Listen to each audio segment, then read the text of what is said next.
Convention. Thank you for being here today, and thank you for all that you do for student athletes. This year, to say the least, has been challenging, and we've seen the best and sadly the worst of human nature. But to start this session, I want to focus on the best. We want to honor one of our own that has made an incredible impact on college sports.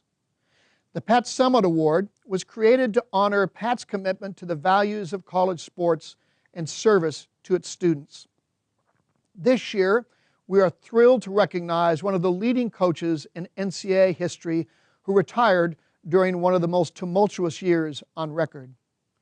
Let's learn more about this year's Pat Summitt awardee from the University of Connecticut, Nancy Stevens. For many of us in coaching, Pat was a role model and an icon. What a trailblazer for women in coaching. You know, what she did, she showed us the way, you know, how to be strong, how to be a great leader, how to win national championships. And I just soaked up every word that I could read, all her books, you know, watched her interviews. So for me, this award is incredibly special to honor her and her legacy. I think with any athlete, it goes back to the type of coaching that inspired you. I had the two best coaches in high school and college, and they inspired me to continue in my sport. And then that just encouraged me to continue as a college coach. They breathed life into my dreams and gave me a glimpse of what was possible. So I wanted to, in some small way, be able to do that for young women. Winning championships is empowering, and I think I learned that, you know, playing for a great college coach. And it made me feel as though I could accomplish almost anything. And if we're able to instill that same feeling in our players, then that's the most important thing. I think what really motivates a lot of coaches is that our players, they motivate and inspire us, and that's what makes this experience full of joy. Working with them motivates and inspires us, maybe even to a greater degree. I do think that the experience itself is so valuable. It's invaluable. I mean, you can't really put a figure on it. I think it's essential in the lives of these young men and women. And just to be a part of that is an incredible privilege. In 2017, we did have the perfect season. We were 23-0. And what I did before the season was I went into the locker room and I put on the mirror. It's just a big sign. It said, "You are enough." To me, that was the most important message. And I wanted to assure them that they were enough. But it really does go back to that empowerment and how powerful collegiate sport can be, especially with that age group 18 to 21. It's just that confluence of that age, the experience and the opportunities that they're given. And I think that that's where you see great things happen. You know, I would say to younger coaches that it's just so important to get to know your coaching colleagues and how fortunate you are and can be if you are on staff with some of the greats. And that has informed my coaching in just remarkable ways. Thank you so much, Nancy, for your words and for sharing your time with us today. I so enjoyed talking with Nancy and hearing her stories and feeling that energy that she brings to coaching. It's really quite remarkable.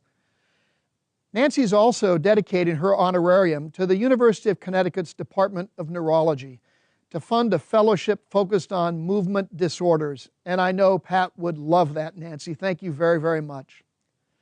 If you want to see Nancy's gracious acceptance speech, I encourage you to find it on ncaa.org. So thank you again, Nancy, for all that you've done for student athletes and college sports. You remind us why we do what we do, especially in these challenging times.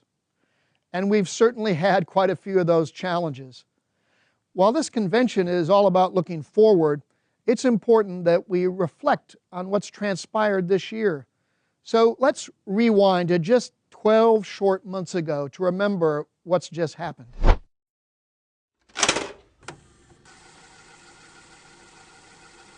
The 8th national championship for the North Dakota State Bison. We asked you and told you what perfection looks and feels and sounds like. Well, you're looking at it right now.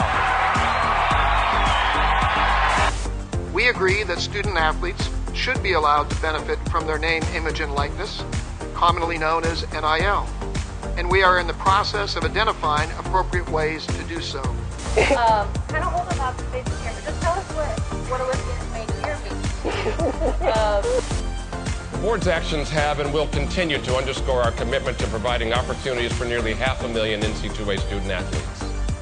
This year, we have faced some significant challenges, but with challenges come opportunity. Good afternoon from New York. We're coming on the air with breaking news, very sad news to tell the sports world. The LA Times is reporting that retired Los Angeles Lakers basketball star Kobe Bryant has been killed in a helicopter crash. It happened this morning. The chopper reportedly went down just before 10 a.m. local time. The NCAA has made the decision to cancel the men's and women's tournament. What's your reaction? I'm not sure there was any other reasonable choice, Reese. I mean, we've discussed this throughout the day, including this morning at 9 o'clock on the ACC network, that this is a pandemic, and this is about slowing the spread of this and about flattening the curve of this. And the NCAA has no other choice but to be a responsible global citizen here. No other choice.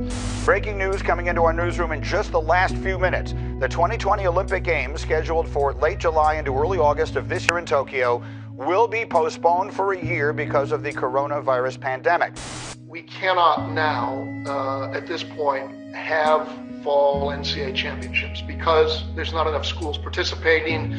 The board also established, Board of Governors also said, look, if you don't have half of the schools playing a sport, you can't have a legitimate championship.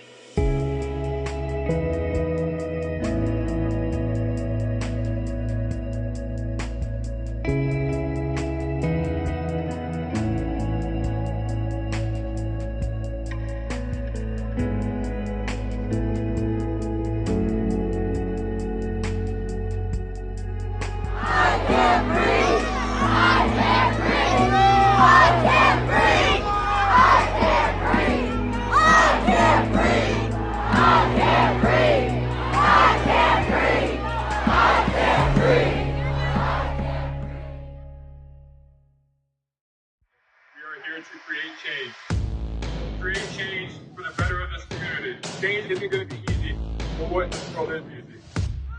To my family and friends here today, we need to start educating each other on the reality of this country. We need to educate the children, the younger generation, on our rights as citizens, the injustices of our systems. This does not end today, and it doesn't end tomorrow. This push for change can never end until we are treated as equals. They're listening, and their decisions are based upon our opinions. A lot of the decisions made in that room come straight from us. We see now more than ever there's so much power in the student-athlete voice. Bigger than a lot of people think, because it's not just for fans to show, it's for our athletes to feel. You know, our uniforms are part of us at some point, and we feel that. We put that on our jerseys, we put those patches on because they mean something to us.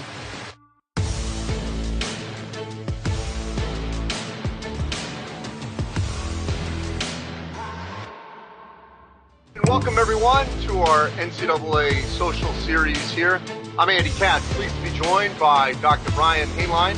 The way everyone's working together to get this figured out, we're all optimistic, and like Joni said, we're just going to try to figure out the way, and we think we can. I'm very, very hopeful, and we always find a way, and we're going to for these student athletes. Take the social responsibility to follow everything that's being advised to us, because even though it may not impact you personally, it might impact someone you love or someone in your family. And that's something that I saw personally could be devastating. be socially responsible, follow the social distancing, and we'll all get through this together. I feel like we're entering that, the fourth quarter of a football game and we're down by 3 touchdowns. You're not going to give up. So, my analogy is we're going to keep fighting back, and hopefully, come late August, and we're going to throw that Hail Mary to end up winning the football contest at the end of the fourth quarter. After the most tumultuous offseason in sports history, 2 FCS towers led by talented rosters kick off the 2020 season. And here comes Sarah Fuller onto the field.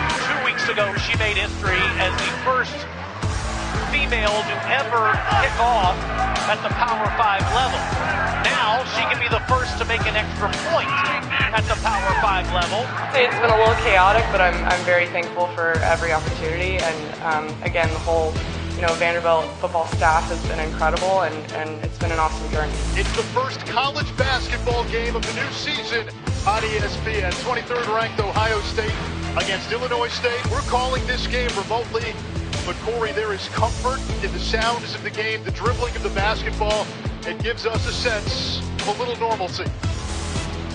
A pivotal moment in the U.S. today as the first COVID-19 vaccines were given there. With the prick of a needle, the worst hit country in the world was given a dose of hope. What a tumultuous year this has been since we were last together in Anaheim.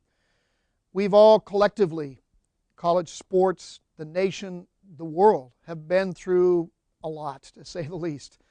We've wrestled with daunting challenges. We've seen enormous suffering. We've seen stark injustices. But we've also had some enormous accomplishments. And to me, the biggest lesson in thinking about all of this is that while we're dealing with crises, we need to stay true to our values. And when I look out on campuses, when I saw what you all were doing, I saw much more than just insurmountable problems. I've seen campus communities working to do the right thing, to stay to their values and to help and protect student athletes and their communities. We've seen innovation and flexibility and creativity, including right here in the governance of the NCAA. And along with that, we have some corollary lessons that we need to learn. And the biggest one of those is when we cooperate, remarkable things can happen. And sadly, we've also learned that when we're divided, we simply fail, and sometimes catastrophically. People have been showing their values and focusing on students and student success in extraordinary ways. All of you, but especially the student athletes, have demonstrated unparalleled resiliency over the past 12 months. And these circumstances, this extraordinary, awful year, has presented a great opportunity to truly showcase those values and to reinforce our mission of what we are and what we stand for. So as we edge into 2021, as odd and difficult as that transition has already begun, it's an opportunity for us to make our case in our words and in our deeds to our critics and to the world about what we stand for and what counts. Now, we all know that many of our critics, indeed some of the critics even within college sports, say that college sports is nothing more than an entertainment industry. That there are those that think, in fact, that we should even take that part that's most entertaining and most lucrative and carve it off of the association, set it over here, and turn that into a pure entertainment industry with paid professionals. I couldn't disagree more. We are not just the entertainment industry. The single most important outcome for all but a tiny fraction of our athletes is to graduate from college with a meaningful degree. Now, that doesn't mean we're supposed to be naive. That doesn't mean we're supposed to pretend that parts of college sports aren't extremely entertaining, that they attract enormous crowds. Of course they do. And a very small part of college sports does indeed generate an enormous amount of revenue. One of the big issues for me, and I know for you, isn't whether or not sports produce big revenue, it's what do we do with the revenue. Do we line it up with what we care about? Do we spend those dollars on the things that matter the most for the young men and women who play these games?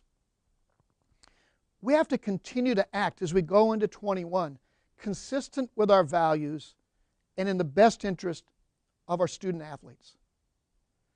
And I have to say, that's one of the reasons I'm especially frustrated and even disappointed today. We were all three divisions, ready to take and are ready to take a big step in the transition to support our students in our actions around name, image, and likeness, and to demonstrate our values in support of our young people and doing things that the rest of the student bodies get to do. But because of an enormous amount of issues surrounding all of this, issues that frankly are beyond our control, it is now a very ill-advised thing for us to do at this stage. So we have to pause on this progress. And I'm very disappointed in that. More importantly, all of our college athletes are profoundly disappointed and I suspect even angry. But we need to make clear we're still committed, we're still determined to move forward with name, image, and likeness modernizations, and certainly with changing Division I transfer rules. We promise this to our students. We're going to get it done. It's going to take a little bit longer than we anticipated, there's no question of that. But we're going to do it in a way that's consistent with all the laws that are applicable to the NCAA. We think we've done that already. We think we have it right. But it's been called into question. And so now we need to pause to answer those questions. But again, let me be clear.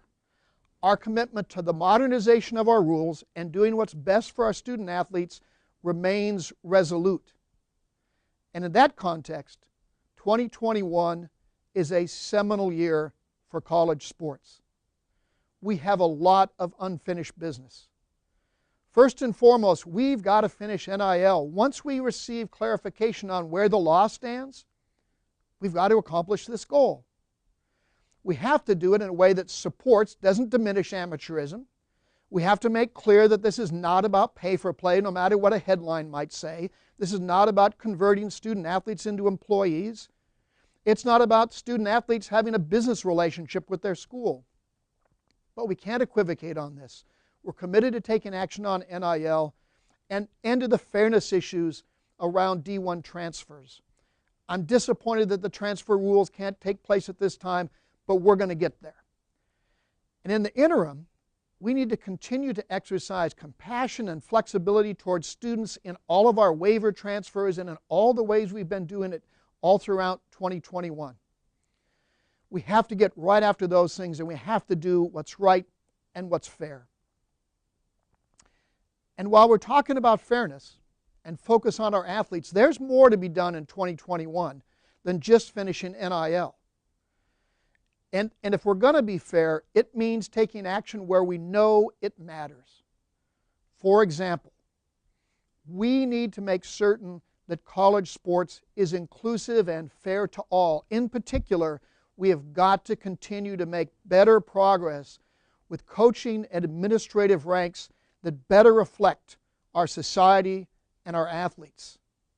We know full well that the numbers are not good today. We also need to make sure that we're doing all we can in our systems of keeping people accountable and holding them accountable for misbehavior and have real consequences to those who violate our rules, but do it in a way that doesn't harm the innocent. We have a wonderful system with many people working very, very hard on it, but we know that we can do better than we do right now. In health and safety, promoting fairness and staying focused on our student athletes means three more things for us.